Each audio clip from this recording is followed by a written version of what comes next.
चला तर मित्रांनो, आज करूया आपण बटाटा आणि वाटाण्याचा ग्रेव्ही रस्सा. इथे कांदा खोबरं भाजून घेतले, टोमॅटो आलं लसूण हे सगळं मिक्सरला वाटून घेते, मग दाखवते तुम्हाला. तर मित्रांनो, इथे वाटून घेतली आहे मी सगळे मसाले. ते तेल तापलेलं आहे, ते सगळं रेडी आहे. चला तर आता फोडणीला घालूया. तेल तापलेलं आहे मस्त. आता टाकते कढीपत्ते.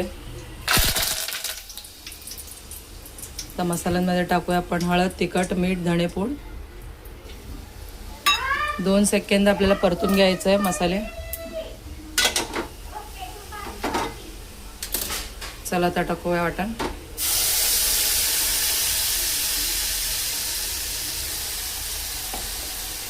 आता बटाट्याने वाटाणे टाकते, सोबतच एक 10-15 मिनटं शिजवून घेते स्लो गॅसवरती. चला तर मित्रांनो, इथं बटाटे शिजले आहेत, वाटाणे पण शिजले. तर टाकते गरजेनुसार पाणी. तुम्हाला जितका रस्सा हवा आहे तितकं पाणी वाढवू शकता तुम्ही.